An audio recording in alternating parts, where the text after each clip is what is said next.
Hello my dear 8th standard students, welcome back for today's class History Unit 8 Status of Women in India through the Ages.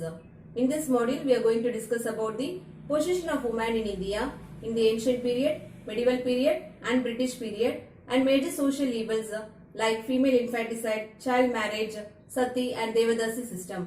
Let me move on to the video session. History Unit 8 Status of Women in India through the Ages. Women played an important part in Indian freedom struggle. Until independence, there was no radical changes in the status of women. In independent India, last few decades have witnessed the all-round development of women. Women are now making their presence felt in every walk of life. Let me start with the introduction. The position of women was not uniform in all period, differed with regional variations. In ancient India, particularly early Vedic period, women enjoyed equal rights, but with the passage of time, their status in the society found deteriorated as a result of frequent foreign invasions. They were subjected to subjugation and subordination. So the reformers rightly realized that female education is an emancipation agent in eradicating social evils. So they started girls' schools in various parts of the country, which brought significant changes in the lives of women. The position of women. In the ancient Indus civilization of India, evidences shows the worship of the mother goddess. Hence, the adoration for the mother is evident during that period. During the Rig Vedic period, it is believed that the position of wife was honored and women's position was acknowledged, especially in the performance of religious ceremonies. During later Vedic age, witnessed a transitional development in the status of women, restricting a role in the social life except in the performance of religious sacrifices. Her social and political freedom was restricted.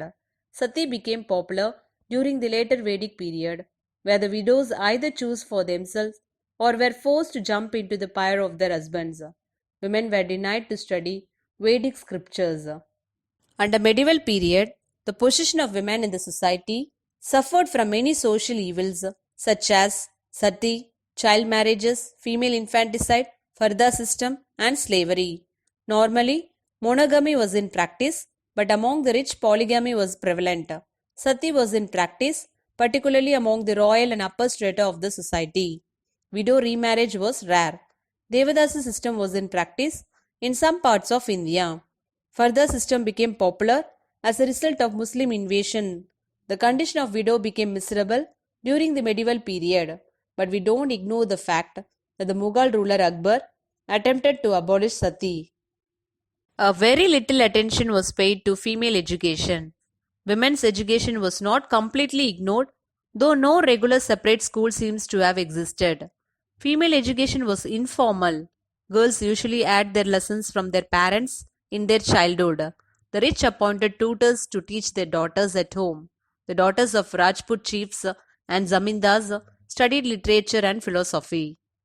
Under British period, the major effect of national awakening in the 19th century was seen in the field of social reform. The enlightened persons increasingly revolted against rigid social evils and outdated customs.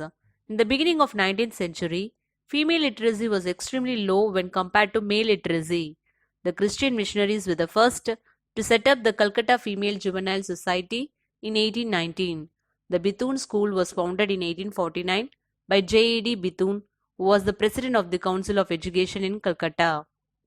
Charles Wood's dispatch on education in 1854 laid a great stress on the need for female education. Indian Education Commission of 1882 recommended to start primary schools for girls and teacher training institution and suggested special scholarships and prizes for girls. In 1880s, Indian women began to enter universities. They were also trained to become doctors and teachers. They began to write books and magazines. In 1914, the Women's Medical Service did a lot of work in training and midwives. In the 1890s, D.K. Carr established a number of female schools in Pune. Professor D.K. Carr, Pandita Ramabai, made sincere effort to emancipate women through education was really remarkable. The Indian Women's University was started by Professor D.K. Carr in 1916. It was an outstanding institution imparting education to women. In the same year, Lady Hardinge Medical College was started in Delhi. Female infanticide. Female infanticide was another inhuman practice afflicting the 19th century Indian society. It was particularly in vogue in Rajputana, Punjab, and the northwestern provinces.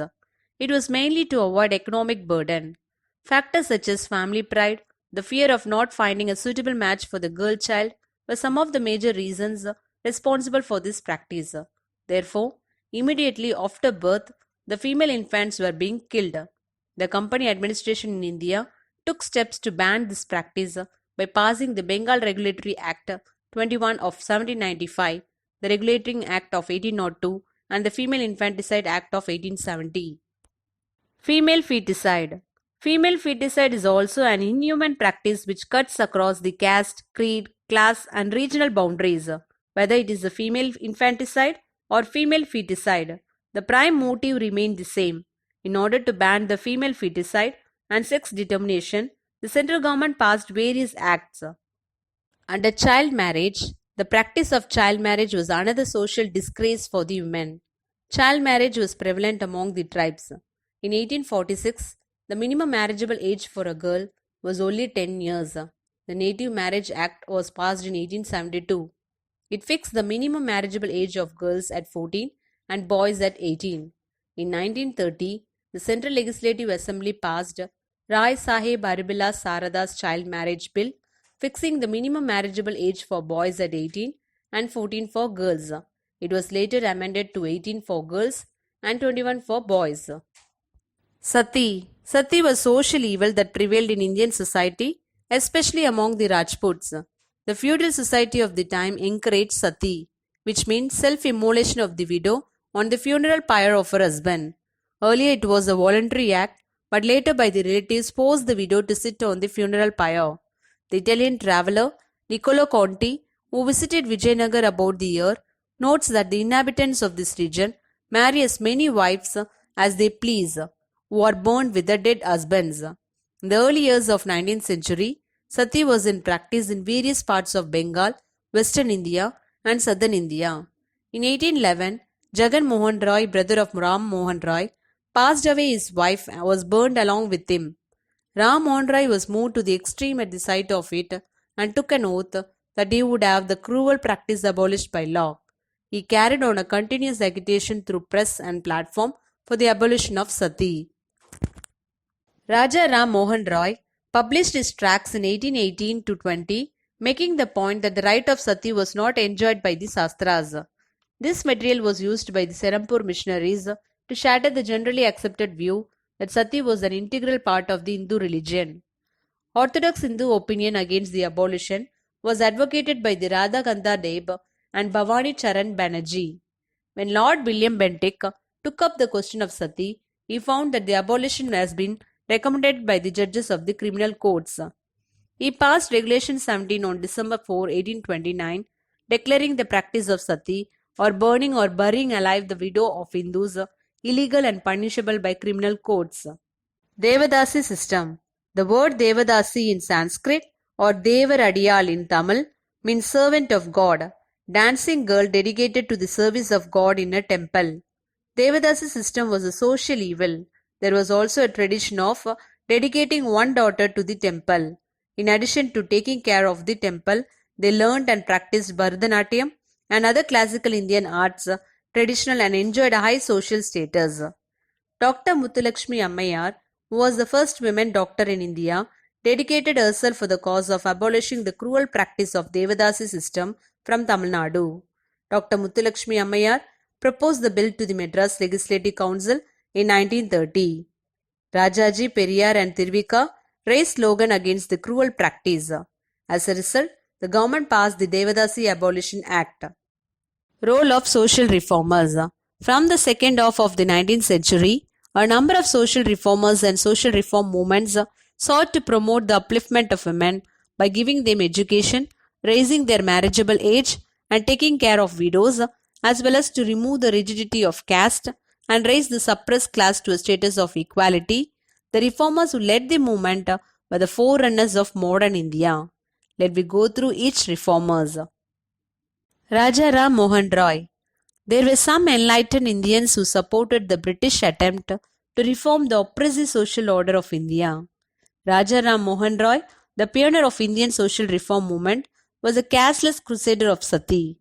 After having seen this practice in the case of his own sister-in-law, he started his campaign against this inhuman evil practice. Influenced by the ruthless attack of the movement led by Ram Mohan Roy, the British government declared this as culpable homicide. Raja Ram Mohan Roy is most remembered for helping Lord William Bentinck to declare the practice of sati a punishable offence in 1829. He also protested against the child marriage and female infanticide. He favored the remarriage of widows, female education, and women's right to property. Thus, the evil practice of sati on any scale was wiped out. Ishwar Chandra Vidyasagar. Ishwar Chandra Vidyasagar carried on the movement for female education, widow remarriage, and abolition of polygamy in Bengal. He submitted petition to this effect to the Indian Legislative Council and to the passing of the Hindu Widow Remarriage Act in 1856. His son Narayan Chandra set an example to others by marrying a widow of his choice.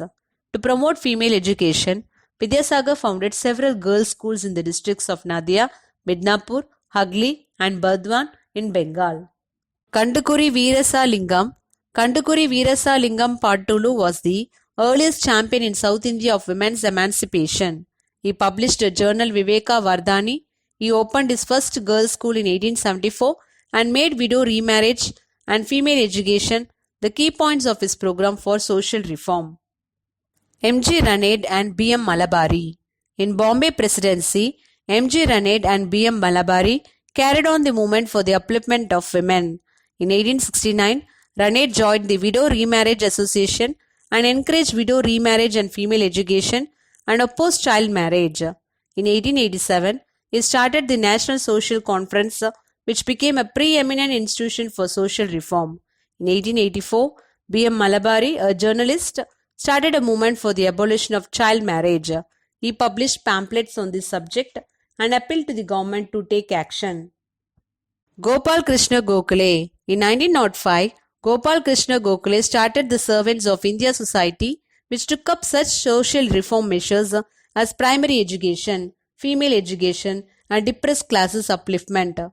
The spread of female education led to several other social reforms of great consequences, such as the abolition of Farda, which further led to the participation of women in this freedom struggle.